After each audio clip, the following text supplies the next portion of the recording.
is one of my childhood baseball heroes. Ken Singleton joins us. Ken, thank you for coming on the show. It's my pleasure. It's nice to get the invite to come out here to Boston and see a ball game today. And I'm sure everybody's going to have a good time. Well, you know, we were talking off there. I mean, again, I'm a little kid, and that's all I remember from baseball is Ken Singleton and Eddie Murray hitting home runs in the early 80s and going to the 83 World Series.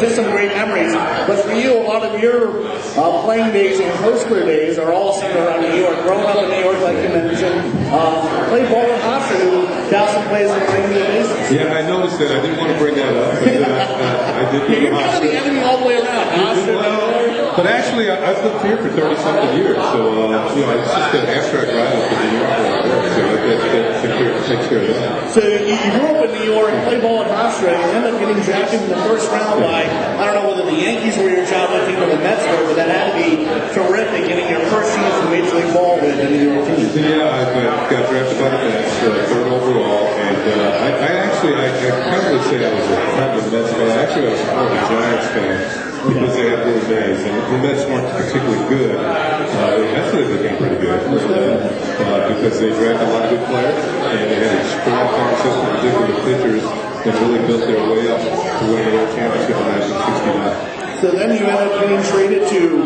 Montreal, which had to be an interesting trade. You grew up there with Tim Foley, who was an Expo for a number of years as well. But that had to be an interesting change in culture going up to Montreal, especially at that time. Yeah, it was because I had been growing up in New York and played for the Mets for a year and a half. And in those days, you didn't have the communication systems in place to watch baseball. Like now, you can watch any single game you want. Right. Well, my mom began to cry. She says, "Oh, we'll never see him again." My dad said, "This is a good thing. They go to Montreal, get a chance to play all the time."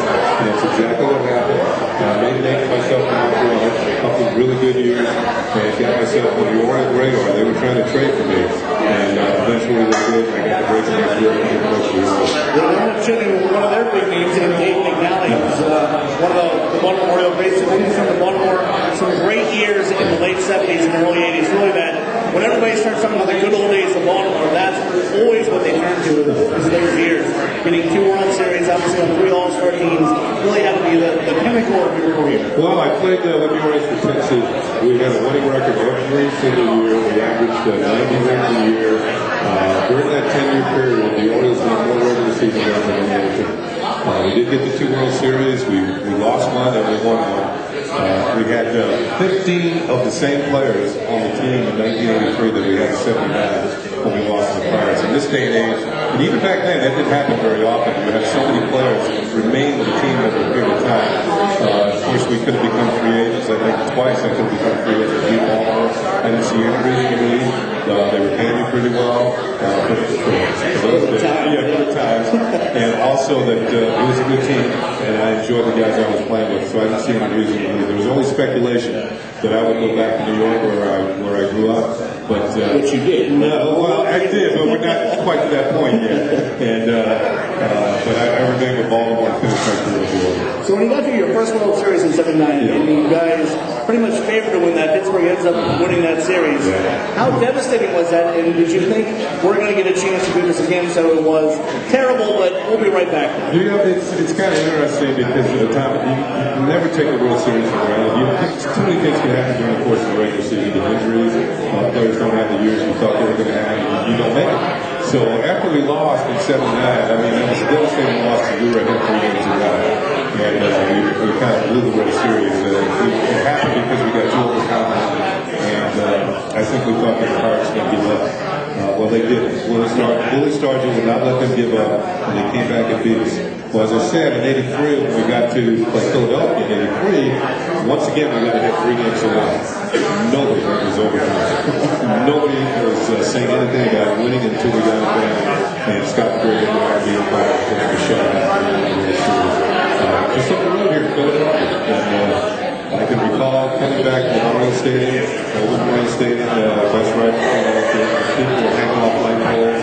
The place was packed. It was hard for the buses to get into the stadium. There were so many people in the world. When you look back at those 10 years with the Orioles, obviously All-Star years 77, 79, 81, but again in the World Series in 79 and 83. Do you look back at any one particular year and say, this was, my biggest highlight? I mean, do you have do you have that kind of recollection of any particular year or series? Well, when you go back over the years, and there were so many good ones that it's kind of hard to pick one particular year. Of course, the pinnacle from a team standpoint is the World Series, and winning that in '83. That's the only time that I was on a World Championship team. So I guess that would be the #1 highlight. Over the years, just seeing a lot of great players, playing with great players, and having a Hall of Fame manager Earl Whitney. So Eddie Murray break in and become Rookie of the Year. Played with Jim Palmer, one of the greatest pitchers ever. Mike Flanagan was a great pitcher.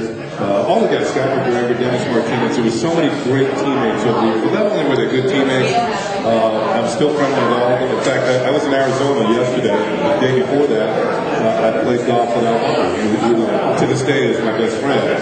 And of course, a great teammate for those 10 years. I think Al's coming back from Arizona today. He has a residency in Arizona, and I was out there visiting one of my sons, so we looked at the Broncos and had some fun. But just the friendships that we've forged over the years, and the fact that we've remained friends and in contact with all of these guys I played with.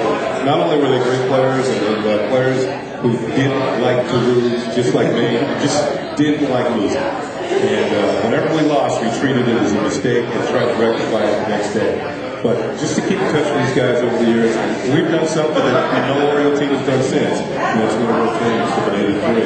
And the fact that our reunion session last year, Eddie Murray had something very profound to say. He says, they're going to keep trotting us out here every 5 years until they win again. So we've got another reunion coming up in the next 4 years. Well, again, you one of the all-time greats, an Oriole outfielder, ended up moving to DH. All that was partly due to you started having some back problems. Were you disappointed with the way your career ended because you were kind of forced out through injury and weren't able to perform like you wanted to earlier in your year? Were you okay with the way that things ended in baseball? I think that no player wants it to stop. You think it's going to be right forever. You think it's going to be 26 years old forever. But unfortunately, I like to call it graduating. You get a little older, you have to graduate. It sounds a lot better. And you just get to a point where you just can't perform the way you used to. And for me, I could see it. After I'd foul a pitch off, I'd step out of the box and say, no, this isn't the pitcher. This is me. I used to hit that. And I was one of these guys that told myself I'm not going to stick around and take a paycheck from any team that I thought I wasn't going to win. And be able to perform and get the job done like I've always been able to do in the past. So once it was over, I was disappointed. I had to stop playing, but I knew it was time, and it was time to go on and do something else. Well, you end up getting back to a World Series or two, but just on the other side of the field, so to speak, you made your way to the broadcasting booth and some color and play-by-play with the YES Network and the New York Yankees. How did you end up moving back to New York and getting involved in broadcasting? Well, actually, when I was here in Baltimore playing for the Orioles in the offseason, I would go over to WBL and WJZ intern during the winter just to see if I liked it. They speak a whole new language.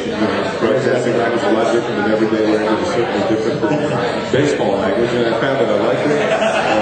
When I finished my career, in fact, I'll tell you a little story. During '83, when we won the World Series, the Blue Jays had a pretty good team that year. And Tony Kubat, who just went to the Hall of Fame, asked me if the Blue Jays actually won the pennant or won the division that year, and I would color analysts up for trials in the offseason. And would I do that during the playoffs? And Tony, I said, sure, I'll do it. But it didn't happen because we won. So, but when I retired from baseball, Tony said, would you like to come work for a new cable outlet? I'll get it going. Work for a cable outlet of the TSN. So actually I did Montreal Expos games for 12 years, and now after I left them, I go with the Yankees for 14. How great was it going to the World Series this past year and being a part of that broadcast team? The win is just a terrific year for me. Well, this is the third time I've been with them that they won. And Hannon, the one I won with the Orioles, is 4 times being involved in the championship team. And the Yankees had a great year. No doubt about it, they were the best team in baseball. In fact, I thought the World Series this year, you had the best team for both regions, and that's why it's such a good World Series. I thought the Yankees had the best team. I could see it coming through the course. If you win 103 games, you're a good bet to do well in the postseason. Well, Ken, we appreciate you joining us this afternoon. Tigers playing in Villanova today at 1 o'clock. Your wife, a Towson grad, so at least we can have you out there truly rooting for Towson today. We will. Yeah, well, I don't think she'd appreciate it if I said what year she graduated, but it was 10 years ago. Okay, right. Give or take 1 or 2 years. Okay, it was my pleasure, Tom. Thank you very much for joining us. Ken Singleton, Baltimore Oriole great joining us here in the Minnegan Room. We've got to take a break. We've got